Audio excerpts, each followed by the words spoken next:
आता फार मोठी ही बिमारी आहे. मोरारी बापू सांगतात की सध्या कलियुग घुसलंय ते मोबाईलच्या रूपानं. कीर्तनातून उठवतं ते, चालू कीर्तनातून. पूर्वी नव्हते.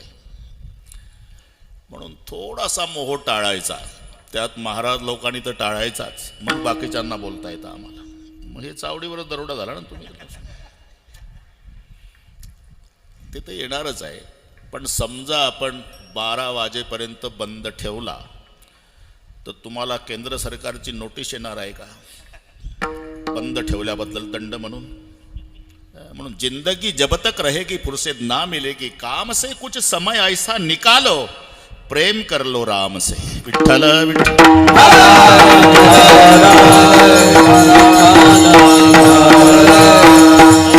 झाडाचं पिकलेलं पान, मी शुद्धीवर आहे, कुठून बाजूला गेलो, अजिबात टेन्शन घेऊ नका.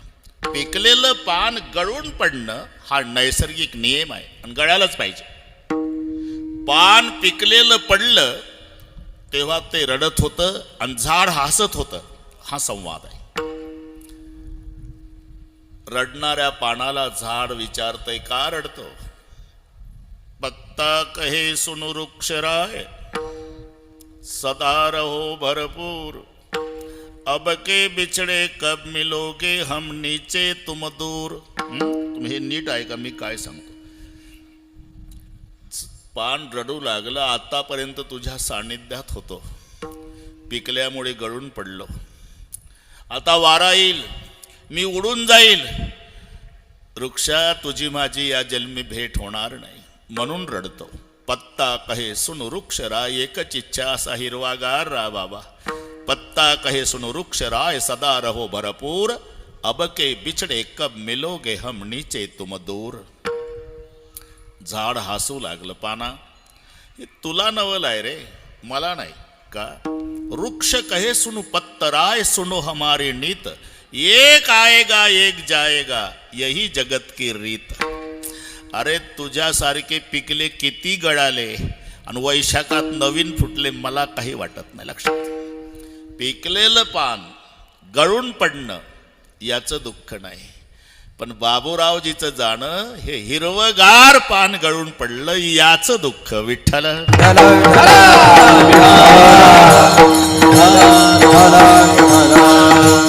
आणि एक लक्षात घ्या, व्यक्ती एकटा जात नसतो, हे आपल्या लक्षात येत नाही. बाबूरावजी गेले, बाबूरावजी गेले, बाबूरावजी गेले हा शब्द सर्वांना माहिती. जसं सहज काल्याच्या कीर्तनात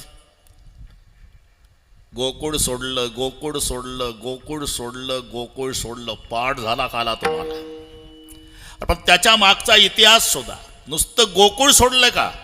वृंदावन सोडलं, यमुना सोडली, गोवर्धन सोडला, गायी सोडल्या, गोपाळ सोडले, खांद्यावरचं घोंगडं सोडलं, काठी सोडली, मस्तकाचा मोराचा पीस सोडला, कमरीची बासरी सोडली, आपला बाप नंद पाटील सोडला आणि बोटाला धरून चालणं शिकवलं वाड्यात ती मा यशोदा सोडली. अरे नुसतं गोकुळ काय? विठ्ठल.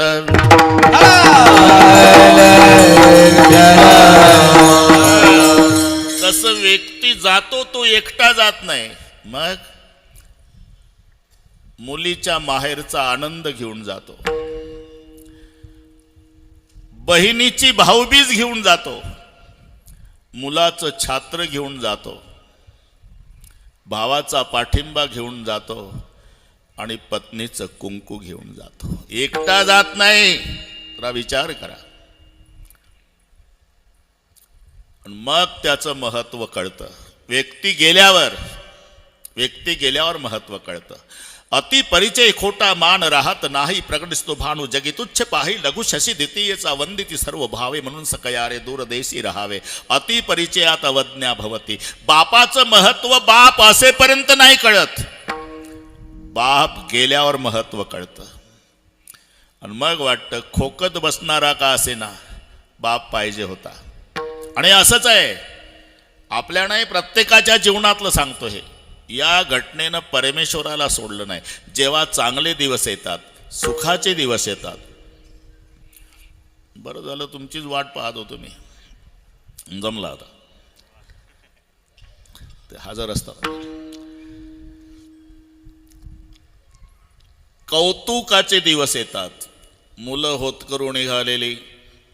मुलानं ठरवलेलं असते की आपल्या बापानं खूप कष्ट उपसले.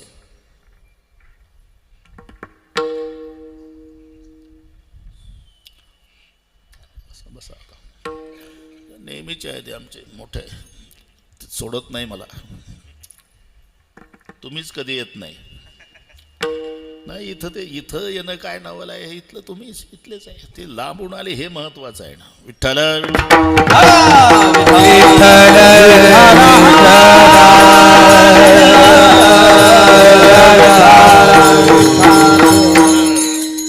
खूप कष्ट बापाने उपसलेले. मुलं होतकरू निघालेली. विजय असेल, सुनील असेल, रामकृष्ण असेल. मग त्यांनी ठरवलेलं असते मोठा बंगला बांधायचा. आपल्या आई वडिलांसाठी एक स्पेशल एसीची रूम काढायची. सगळी तयारी झालेली असते. त्या बंगल्यात बसून आपलं कौतुक बापाने पाहावं इथपर्यंत प्रकरण गेलं की असा नाईलाज होतो. तिथे बाप नाही, त्याचा फोटो लावावा लागतो. लक्षात ठेवा. या घटनेनं देवाला सोडलं नाही. 14 वर्षांनी रामचंद्र येणार. निरोप आला. हनुमानजीनंच आणला. नंदीग्रामात भरतजी 14 वर्ष होते. भरतजी तुम्हारे भैया रामचंद्र जी दोपहर तक अयोध्या में पधारने वाले हैं. एवढं ऐकलं भरत हनुमंताच्या भोवताल नाचून म्हणाला, मारुतीराया हा संदेश ऐकण्यासाठी 14 वर्षे तपाला बसलो होतो. काय देऊ तुम्हाला? काही नाही माझ्याकडे, पण माझा दादा न वहिनी सिंहासनावर बसतील, जय जयकार होईल आणि एकदा राजा राणीचं रूप मी या डोळ्यानं पाहिल, मग दोन्ही पवित्र झालेले बोबुळे काढून बक्षीस देईल तुम्हाला. हा बंधूचा आनंद. आणि मग भरतजी अयोध्येत आले. 14 वर्षांनी आले भरतजी. माय कौसल्याच्या महालापुढे, माताजी माताजी आवाज ओळखला ना. आई बाहेर आली. क्या हुआ बेटा? अबे भी संदेशा मिला है माँ. मेरे भैया, मेरे परमात्मा, मेरे उद्धारक, मेरे राजा, मेरे सरकार, मेरे भगवान रामचंद्र आज दोपहर तक अयोध्या में पधारने वाले हैं. एवढं ऐकलं रडणं सुरू झालं मायचं. भरतजी म्हणतायत, माँ मेरा भैया 14 साल के बाद आ रहा है, आपको खुशी नहीं हो रही? हो रही बेटा. तो रो रही क्यों? रोने का अलग कारण है बेटा. आज तुम्हारे पिता दशरथ जी की याद आई. अगर वो होते तो नाचने लग जाते. उनकी इच्छा थी राम का राज तिलक देखने की. जरा विचार करा. या घटनेनं देवाला सोडलं नाही, ते लेकाचा राज्याभिषेक बघायला बाप नाही. विठ्ठल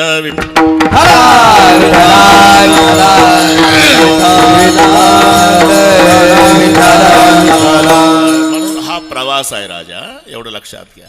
आणि प्रवास जर सिद्ध झाला तर प्रवास हा वयमानावर नसतो, तिकिटावर असतो. हे लक्षात ठेवा. ज्याचं तिकीट जिथे संपलं ना, त्या प्रवाशाला तिथे उतरावं लागतं. आपण प्रवासीच आहोत. काही म्हणतील तुम्ही नागपूरहून, आम्ही साकूरचे. नाही, आपण प्रवासी. म्हणजे प्रवास कधी संपतो? साकूरचा माणूस संगमनेरला गेल्यावर संगमनेरहून येतो, बाथरूममध्ये फ्रेश होतो, ज्या सोफा सेटवर बसलं तिथंच येऊन बसतं संध्याकाळी, आणि बायकोला म्हणतं आण चहा.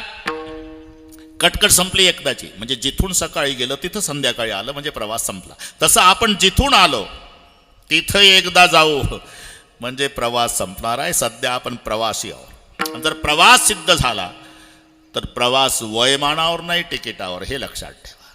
ज्याचं तिकीट जिथे संपलं तिथे उतरायचंच आहे. नाही तर हे वैचित्र्य माझ्यापेक्षा तुम्हाला चांगलं माहिती आहे. 22 वर्षाचा तरुणाबाण नातू मरतो, 92चा आजोबा काठी टेकत काठी टेकत काठी टेकत स्मशानभूमीत जातो प्रेत यात्रेत. ज्याची चिता पेटली धाड धाड धाड धाड स्मशानात, ते जवान पोर आहे 22चं. आणि जे हुनके देऊ देऊ रडतं म्हातारं ते आहे 92चं. अरे असं का झालं? उत्तर आहे तिकीट संपलं. विठ्ठल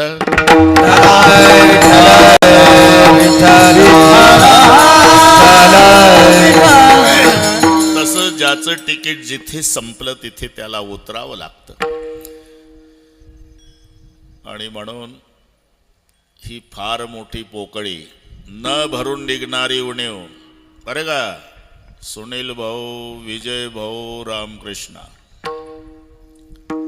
तुम्ही अजून मोठे व्हा, तालुकाभर तुमच्या पाठीवर शाबासकीची थाप पडू द्या, पण बाबूरावजीच्या शाबासकीत जे प्रेम न स्वाभिमान होता, अरे तो टाटा बिर्लाच्या शाबासकीत नाही, एवढं लक्षात. पुत्राच्या विजये पिता संतोषत जाय. पुत्र विजयाचा खरा आनंद होत असतो तो जन्मदात्या बापाला. गए हुए कभी आते नहीं, हमें भी मालूम है वो आते नहीं, लेकिन हर साल उस दिन उनकी याद आती है. याचं नाव आहे पुण्यस्मरण. विठ्ठल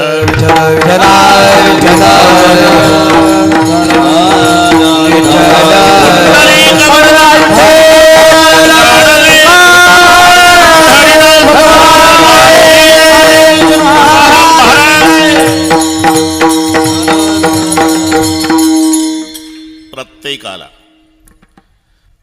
ही विधी लिखित आहे. पिलब्ध पहिले रचा पाछे रचा शरीर, तुलसी चिंता क्यों करे रे, भज भज रे रघुवीर. आधी रचना प्रारब्धाची आहे, त्याच्या आधारे शरीराची रचना आहे. आधी प्रारब्ध नंतर शरीर. मग जसं जसं प्रारब्धात असेल तसं भोगावं लागतं. हे नसेल पटत तर आधी रूळ टाकले, रूळ रेलगाडीचे, आणि मग धावली रेल्वे, तर मान्य आहे ना. रुळाला वळण आहे, कल्पनाला काही खर्च आहे का त्याला. रुळाला वळण आहे बरं का साहेब, आणि ड्रायव्हर खूप हुशार आहे. त्यानं ठरवलं आता 10 किलोमीटरचं वळण घेतल्यापेक्षा सरळ रेल्वे आपण संगमनेर शहरातून नेऊ. त्याच्या बापान जाईल का आता? का आता ड्रायव्हरच्या ताब्यात नाही, गाडी रुळाच्या अधीन आहे. तसं आम्ही दुःख न भोगण्याचा प्रयत्न केला तरी भोगावं लागतं. का? शरीर प्रारब्धाच्या अधीन आहे. देह तव आहे प्रारब्ध, देह तव आहे प्रारब्धाधीन. त्याप्रमाणे हे सगळे घडतंय. जे जे लिहिले प्रारब्धी, जे जे लिहिले प्रारब्धी, जे लिहिले प्रारब्धी, तेन चुके कर्म कधी होणारा सारिकी बुद्धी. कर्मरेखा टळेना. नाही तर हिरो होंडा घेऊन दिली बरं का पप्पानी. एकुलता एक मुलगा, लग्न व्हायचंच आहे 20 वर्षाचा, आणि अशी गाडी पळवतं. 5-25 लोक एक दिवस आले वाड्यात. पाटील आहे का घरी? या ना आत, चहा पाणी कांदा पोळी. कसं तुमच्याकडे झालो? अहो ते तुमचं पोर गाडी पळवतं का हेलिकॉप्टर? एक दिवस पोत्यात आणावं लागेल गुंडाळून. ठीक आहे, मी सांगतो. मायबाप जेवले नाही त्या दिवशी. 100 एकर जमीन, अर्ध्या एकरात वाडा. लोक म्हणतात एवढी पळवतं गाडी, गुंडाळून पोत्यात आणावं लागेल. काय करायचं आहे वैभवाचं? हे मायबाप झाल्यावर कळतं, मुलांना कळत नाही. थोडा मुलगा उशिरा आला तरी मायबाप बेचैन होऊन जातात संध्याकाळी. मुलगा आला उशिरा, सकाळी पुन्हा त्यानं गाडीला किक मारली तेव्हा मायबाप पुढं, मुलगा बसलेला गाडीवर. एक हँडल आईनं धरला, एक बापानं. काही बोलले नाही, फक्त रडणं सुरू झालं मायबापाचं. 20 वर्षाचा मुलगा हिरो होंडावर आहे आणि हँडल धरून रडणारे मायबाप वाड्यात. का रडताय? का रडता बाबा? अरे वैरी आहे का गाववाले? काल आले होते, ते हेलिकॉप्टर सारखं चालवतोय म्हणे तुमचं मुलगा, आणि त्यांनी सांगितलं एक दिवस पोत्यात गुंडाळून आणावं लागेल. तुझी आईन मी जेवलो नाही कालपासून. अरे 100 एकर जमीन आहे, एका खांबावर द्वार काय राजा? आम्ही मायबाप आहे, पण तुझ्या पाया पडतो, हळू चालवत जा. हा लक्षात घ्या. हो आई, हो बाबा हे म्हणतं घरी, हळूच निघतं. लागलं रोडला, पुन्हा 80 पडवतं. का? संगमनेरवरून एक ट्रक 80 निघालेली आहे, आणि याचं मरण तिथे विधी लिखित आहे. ट्रक खाली सापडून मरणार. माय बापाने सांगू द्या, गावकऱ्यांनी सांगू द्या, तरी का पळवतं गाडी? त्याचं प्रारब्ध सांगतं पळव पळव पळव. तिथं आपलं ठरलं आहे पळव, याला म्हणतात होणारा सारी की बुद्धी कर्म रेखा. आपण बरोबर करू. जे जे लिहिले प्रारब्धे ते न चुके कर्म कधी, होणारा सारी की बुद्धी कर्म रेखा टळेना. जर त्याला कळालं असतं आपला अपघात हायवेला आहे, ती एवढ्या वेगात गाडी नेली असती का त्यानं? मग का नेत? कर्म तदनुसार वर्तणे लागे सर्व, पुढील होणार भूत भविष्य हा विचार. मग जसं कर्म आहे कर्मे तदनुसार वर्तणे लागे सर्वथा. त्याचेच हे 3 विभाग आहे कर्माचे. एक प्रारब्ध आहे, एक क्रियमाण आहे आणि एक संचित आहे. सोपं आहे. आता भोगतोय ते प्रारब्ध, साचलंय ते संचित आणि चालू आहे ते क्रियमाण. शेतकऱ्याच्या भाषेत सांगतो, शेतातलं पीक क्रियमाण, कणगीत साठवून ठेवलं हे संचित आणि सकाळी गिरणीवर दळायला नेलं हे प्रारब्ध. आपण जे भोगतोय ते प्रारब्ध आहे, साचलंय ते संचित आहे आणि हे कोणाला चुकत नाही. अरे लोखंडाला नाही तर माणसाला काय? मी सांगतो लोखंडाला 1 फूट लांबीचं लोखंड हे कोण्या गावात घडलं विचारून फक्त ऐकत राहा. मधून तोडलं साहेब, 6-6 इंचाचे 2 तुकडे झाले.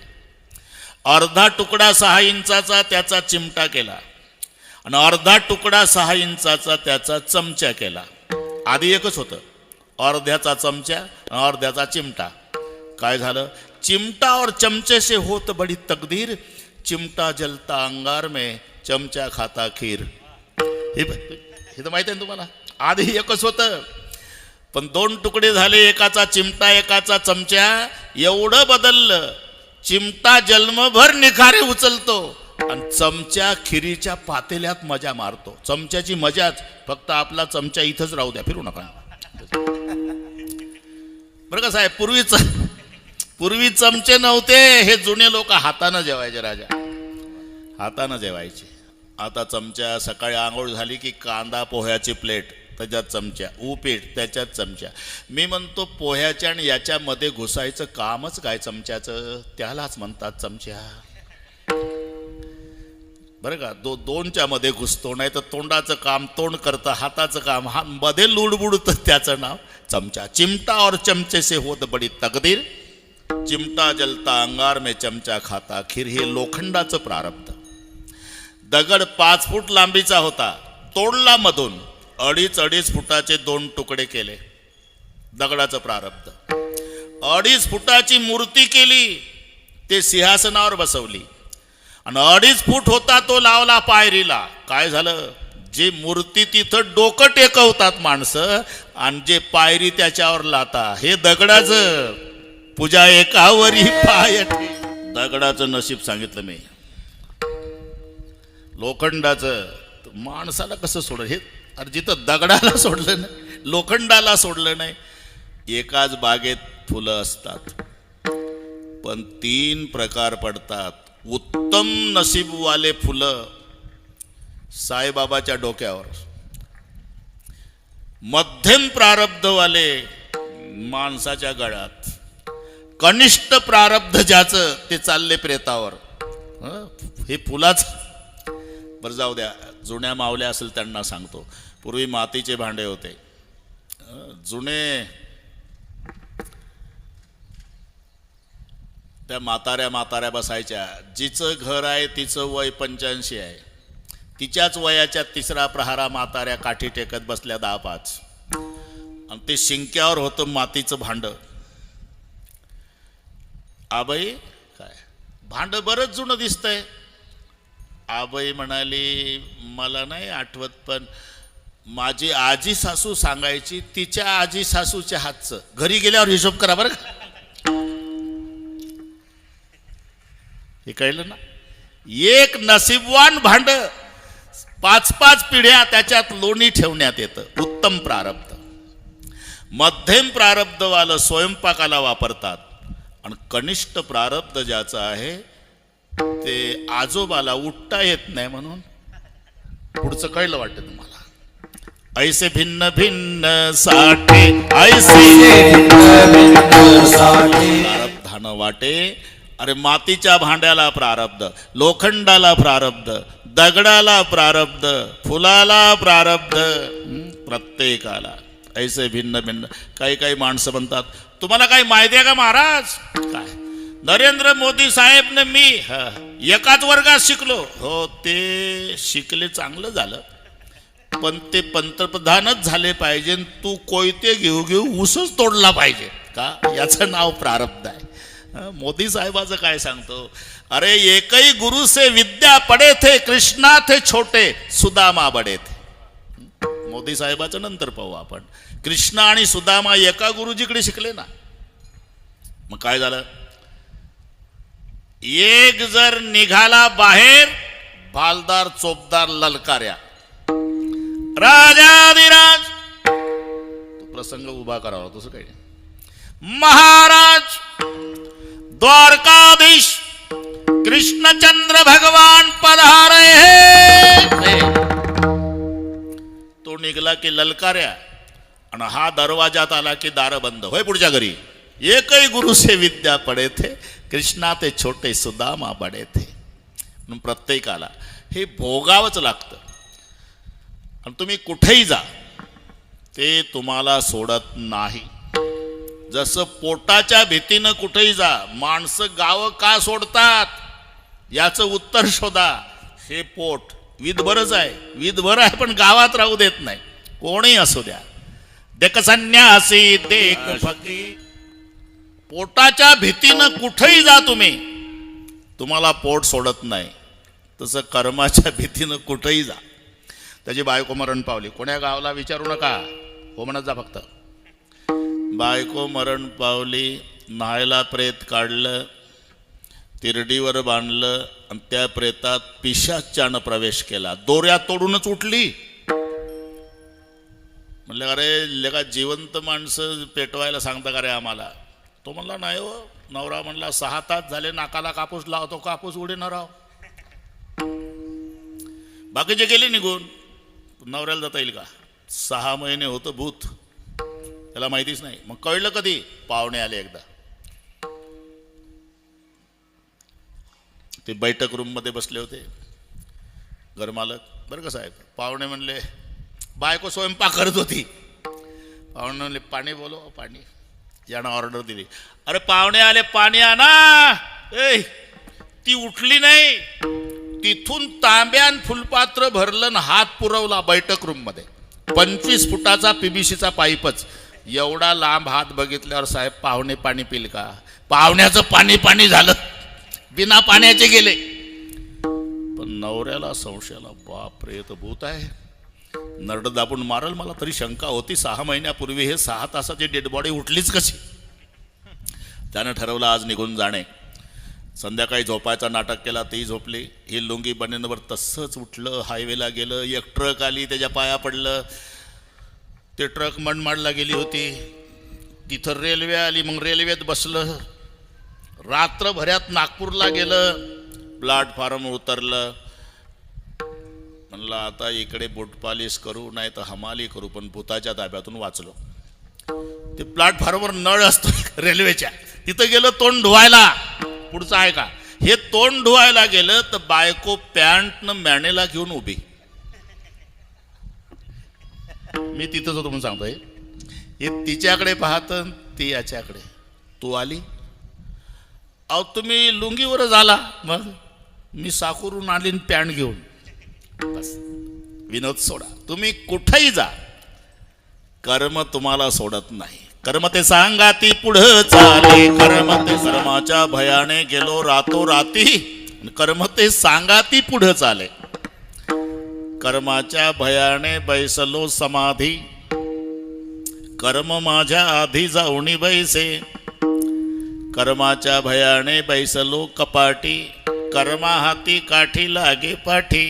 म्हणून तुका म्हणे कर्मा किती तुला भ्यावे, किती पळसी कर्मा भेन. अरे कुठेही गेला तरी तुमचं कर्म तुम्हाला सोडत नाही ना, भोगावंच लागतंय ना. मग महाराज म्हणतात आता घाबरायचं नाही, उलट तयारी ठेवा. अरे कुठेही जा, ते कर्म तुम्हाला सोडत नाही, भोगावंच लागतंय ना. मग घाबरू नका, भोगण्याची तयारी ठेवा. आलिया भोगासी, इथपर्यंत आलो आपण, बरोबर करू. आलिया भोगासी असावे सादर. पण पुढचे शब्द, देवावरी भार घालवणे, त्याच्यावर जबाबदारी टाकल्याशिवाय तो आपल्या प्रकरणात लक्ष घालत नाही, हे लक्षात ठेवा. नाही तोपर्यंत द्रौपदीला वडत आणलं, सगळे महाभारत पाठ आहे तुम्हाला. कौरवी पांचाळी सभे माझे आणली, पण द्रौपदी वडत आणल्याबरोबर भीष्माचार्याकडे पाहत होती, म्हातारं न्याय देईल. आचार्य केस आहे दुःशासनाच्या हातात, 5 मिस्टर बसले स्टेजवर, 1000 हत्तीचं बळ भीमदादा, त्याच्या बायकोचे केस दुसऱ्याच्या हातात. काय झालं असेल? डोळ्याला धारा लागल्या आणि द्रौपदीनं पहिला प्रश्न भीष्माचार्याला, आचार्य मी हारली का? म्हणजे ओ पहिल्यांदा माझे 5 पती हारले जुगारात माझ्या आधी, मग हे कौरवाच्या ताब्यात गेले का नाही? मग ताब्यात गेलेल्याला स्वतंत्र द्रौपदी पणावर लावण्याचा अधिकार काय? तो स्वतंत्र पाहिजे ना. हे सभापर्वातलं सांगतो, निरुत्तर केलं भीष्माला. पणावर लावणारा साहेब स्वतंत्र पाहिजे का नाही? हे 5 माझ्या आधी हारले म्हणजे कौरवाच्या ताब्यात गेले. मग पारतंत्र्यात गेलेल्याला स्वतंत्र द्रौपदी पणावर लावण्याचा अधिकार काय? आचार्य पोरी, तुझं खरं असलं तरी मी यावेळेला न्याय देऊ शकत नाही, कारण यांचं खाल्लेलं आहे बरं का. ही बिमारी तेव्हापासूनची, यांचं खाल्लंय. अर्थस्य पुरुषो दासो दास्य स्तोर्थो न कस्यचित इति सत्यम महाराज बद्धे स्मर्थे न कौरवैः इति भीष्म उवाच. हा सगळ्या सभापर्व पाहून घ्या तुम्ही. आपलं ठोकाठकी नाही चालत, पेपर वाचून कीर्तन नाही, पाहून या ग्रंथ. विठ्ठल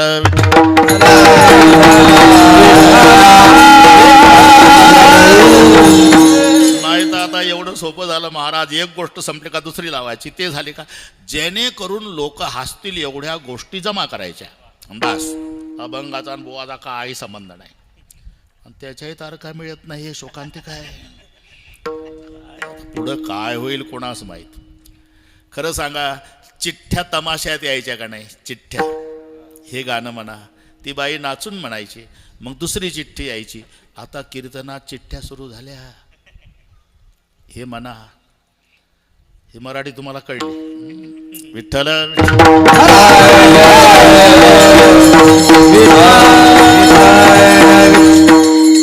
अर्थस्य पुरुषो दासो दास्य स्वर्तन कशी सत्य महाराज बद्ध स्मर्थेन कौरवैः.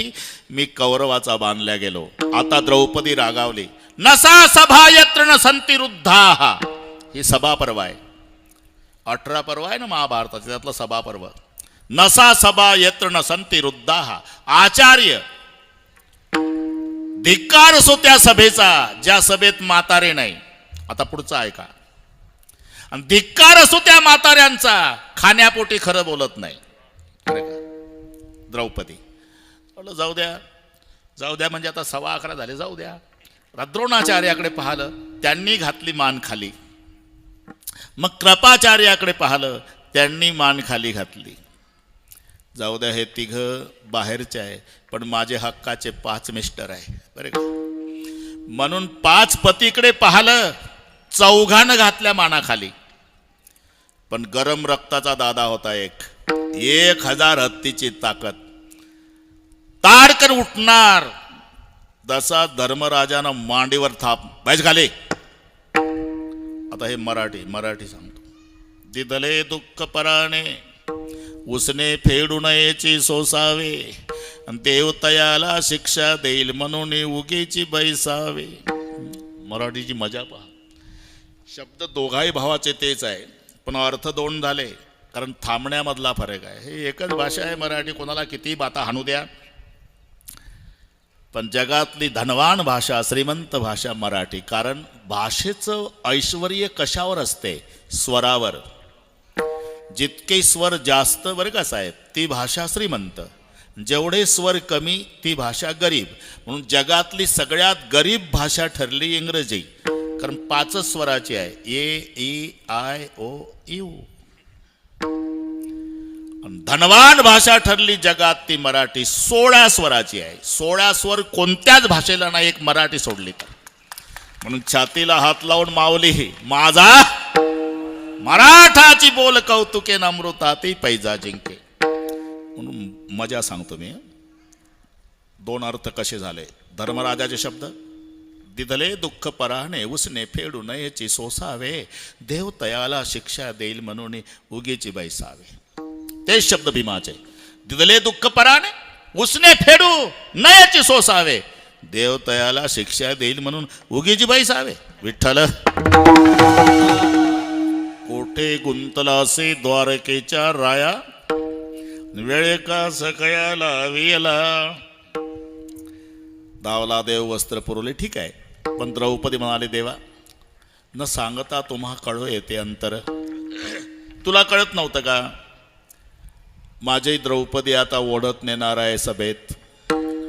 तुझे मिस्टर जुगार खेळायला बसले तेव्हाच कळत होतं पुढे काय काय होणार आहे. मग कुठं चहाला गेलता का हॉटेलमध्ये? नाही, 10लाच आलो. 10ला आलो. मग दीड तास कुठं गेला? गंमत बघत होतो. कशाची? खरं सांग द्रौपदी, रागावू नको. ओढत आणल्या माझी आठवण आली का? इमानदारीने सांग. मी 10 वाजल्यापासून गंमत पाहतो हायवेला. तू पहिलं त्या म्हाताऱ्याकडे बघत होती, त्यांनी खाली मान घातली. द्रोणाचार्याकडे बघत होती, त्यांनी खाली मान घातली. कृपाचार्याकडे बघत होती, त्यांनी खाली मान घातली. शेवटी वाटलं 5 मिस्टरपैकी एखादं उठल, त्यांनी खाली माना घातल्या. शेवटी वाटलं माझ्या बाहुबलानं रक्षण करील, याच्यात गेला 1.5 तास. मग मला मोबाईल केला, मग धावलो. का? माझं ठरलंय, भार घातली यावरी. इथपर्यंत आलो आपण. भार घातली यावरी होईल कैवारी नारायण. भार घातल्याशिवाय तो कैवार घेत नसल्यामुळे आलिया भोगासी असावे सादर. ठीक आहे, पण देवावरी भार घालून या. आता पहिलं चरण करतोच पूर्ण, आता थोडंसं वेळ. ठीक आहे, देवावरी भार घालून या. आणि एकदा त्याच्यावर भार घातला ना, आलिया भोगासी असावे सादर, देवावरी भार घालून या. आणि एकदा त्याच्यावर जबाबदारी टाकली ना, मग तो कृपा सिंधू निवारी साकडे. बरं का? निवारी साकडे हा पुढचा कार्यक्रम आहे. पहिला काहीच साकडे पडो, साकडे निवारी हा नंतरचा कार्यक्रम झाला. पहिला काहीच साकडे पडो नेदी. पहिलं साकडच पडू देत नाही, आणि पडलं तर मग निवारण करतो. कृपा सिंधू, त्याला कृपा सिंधू म्हणतात. काही कृपेचे ओढे आहे बरं का संतोषराव, काही कृपेच्या नद्या आहे, आणि हा कृपेचा सागर आहे. ओढ्याला पाणी असतं, पण काही तासा करता पट्टीच्या पोहणाऱ्याला जाऊ देत नाही ओढा. पूर्वी शेतकरी पेरणी करून आले, दोघंही ओढा वाहत होता. म्हणले का रे गावात जायचं का? जाऊ द्या म्हणलं. काय 2-4 महिने टिकते का? अर्धा तास पाणी टिकल. काय पेरणी केली वगैरे चर्चा सुरू झाली, ओढा वाहत होता. म्हणलं का आतापर्यंत चिलीम झाली असती ना, मग अजून 20 मिनिट आहे ना. यानं चिलीम काढली, त्याच्यातला खडा काढला, खडा पुसून काढला, काडी खोवली, चिलीम फुंकर घालून स्वच्छ केली, खडा टाकला, तंबाखू भरला, उलट्या अंगठ्यानं दाबला. त्याला खाली कापड गुंडाळायचा असतो, त्याला शापी म्हणतात. शापी नवीन लोकांना कळत नाही म्हणून शापी. आणि ती भिजवायची असते, थोडी वलसर करायची असते. कारण थोडी भिजवायची, वलसर करायची, पिळायची, मग त्याला डबल गुंडाळायची. उद्देश एकच की जोरात ओढल्यानंतर तंबाखू घशात येऊ नये, धूर फिल्टर होऊन पोटात जावा. हे खरं फिल्टर चिलीमवालाच आहे, डबल फिल्टर, डबल गुंडाळतात. हे नंतर निघलं टी व्हीला. पहिला फिल्टर कोणाचा आहे? चिलीमवाले.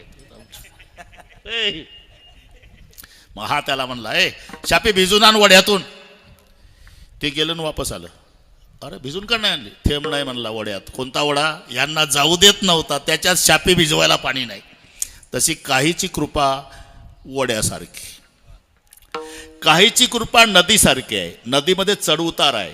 वर्षाकाळी सरिता चढू लागे पंडुसुता, सरिता ओहतू लागे कधी शरद कालू रे गे. पावसाळ्याच्या दिवसात नदीचं पाणी वाढतं, पावसाळा संपला की उतरतं.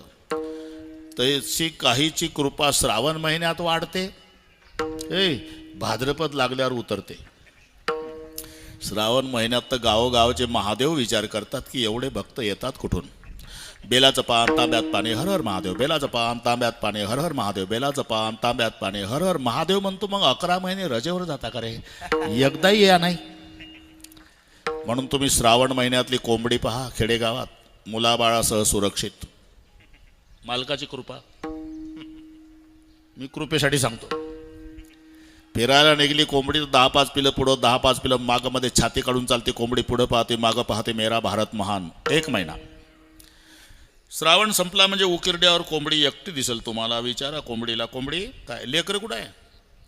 तुम्हाला कळत नाही का श्रावण संपला? लेकरं संपली. तुम्ही आता माझाही नंबर लागतो गणपती उठल्यावर. ही आमची कृपा श्रावणात वर जाते आणि भाद्रपदात उतरते. हे नदीसारखी कृपा, वड्यासारखी कृपा, पण प्रभूची सागरासारखी कृपा. सागर का? अरे कधी जा, उन्हाळ्यात जा, पावसाळ्यात जा, दुष्काळात जा, सुकाळात जा, रात्री जा, दिवसा जा, समुद्र पूर्ण पाण्यानं भरलेला. तसा भगवान पूर्ण कृपेनं भरलेला. नामासाठी पहार पावविल, धन्य तुझं कृपा सिंधू म्हणतील आपुला, तू बोल साच करी वगैरे वगैरे. मग तो कृपा सिंधू निवारी साकडे, तोच, बाकीचे नाही. येरते बापुडे काय रंक, ते नाही का. अरे पूर्वीचा काळ, नातू रडत होता आजी शेजारची. काय झालं? नातू रडतोय. अगं असं कर, चतकोर भाकरी घे, त्याला तव्याचं काळं लाव, चमड्याचा तुकडा, 2 बेबीन तांब्याभर पाणी, त्याच्याहून उतरून चौकात नेऊन टाक. ही आजीची सलाह पूर्वी. चतकोर भाकरी, त्याला लावलं तव्याचं काळं, 2 बिबवे, तांब्याचा तुकडा, तांब्याभर पाणी, नात वाहून उतरून चौकात नेऊन टाकल्या. बरोबर नातू रडायचा थांबला. घरी गेल्यावर डोकं चालवा. चमड्याचा तुकडा, चतकोर भाकरी, त्याला तव्याचं काळं, 2 बिबवे, तांब्याभर पाणी. एवढ्यावर जो देव खुश झाला तो तुम्हाला गुलाबजाम देईल का? शेंदरी अंदर दैवते कोणती पूजी भूते खेते, अरे जे आपुल्या पोटा रडते. म्हणून फक्त तो कृपा सिंधू निवारी साकडे, बाकीचे एरते बा पुढे काय रंग. देवाचाही देव बळीया माझा पंढरीराव. राव एक असतो, त्याला सोडून बाकीचे रंग असतात. मग येरते बापुडे काय रंग. आणि एक, अरे हे जे ठरलंय त्याच्यात कोणी बदल करू शकत नाही. आणि म्हणून डॉक्टर तपासलं. डॉक्टर फॅमिली डॉक्टर, 3 पिढ्याचा संबंध. तपासल्यावर सांगितलं, पाटील बोला ना. माझा आजोबा डॉक्टर होता, माझा बापही डॉक्टर होता, मी डॉक्टर. योगायोग माझ्या आजानं तुझा आजा तपासला होता, माझ्या बापानं तुझा बाप तपासला, मी तुला तपासतो. 3 पिढ्याची, 3 पिढ्याची परंपरा आमची डॉक्टरची आणि तुमची पेशंटची. हा ऋणानुबंध असल्यामुळे खरं सांगतो, पोत्यानं पैसा वतला तरी उपयोग नाही. तुम्हाला कॅन्सर झाला आणि 1 महिन्याने तुम्ही जगाचा निरोप घेणार आहे. आता तुम्ही घरी जाऊन विश्रांती घेणे, काय वाटेल ते इच्छेला येईल ते खाणे महिनाभर. 1 महिन्याने जाणार. घरी आलं, बायको म्हणली उपीट का कांदा पोहे दोन्ही तूच खाय, महिन्याने मरायचं काय. मी मरणार आहे, मी मरणार आहे, मी मरणार आहे. एक पेशंट भेटलं का नाही कॅन्सरला, कॅन्सरच घाबरला. शरदचंद्रजी पवार साहेब, त्या बाकीचे कॅन्सरला घाबरतात आणि पवार साहेबाला कॅन्सर घाबरला. मी मरणार आहे, मी मरणार आहे, मी मरणार आहे अशी जर भीती मनात ठेवली तर जीवनभर दुःखाचे डोंगर. मी मरणार आहे, मी मरणार आहे, मी अरे असं मरणार आहे, मरणार आहे, मरणार आहे अशी जर भीती मनात ठेवली तर जीवनभर दुःख आहे. भयाची पोटी दुःखाची राशी. मग निर्भय होण्याकरता शरण देवासी जाता भले. का? त्याचे उद्गार आहे, जो मज होय अनन्य शरण, त्याचे निवारी मी जन्म मरण. एकदा शरण गेलं ना, स्वप्ने जन्म मरण नाही, नाही स्वप्ने जन्म. जमला आता. स्वप्ने जन्म मरण नाही, नाही.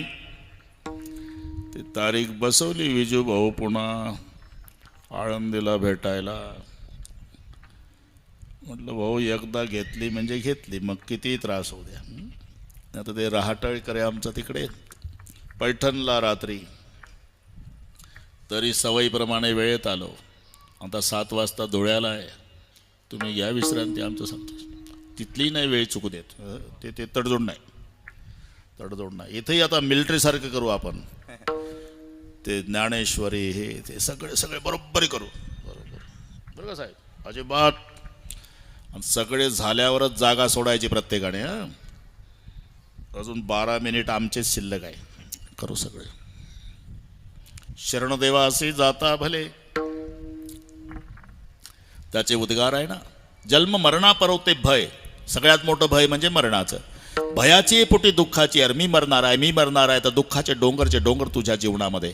मग शरण देवाशी जाता भले. असं केलं तर जो मज होय अनन्य शरण, त्याचे निवारी मी जन्म मरण. म्हणून शरण देवाशी जाता भले. थोडा एक विचार करा. माणसानं निर्माण केलेली वीज आहे, हे मानव निर्मित आहे का नाही वीज.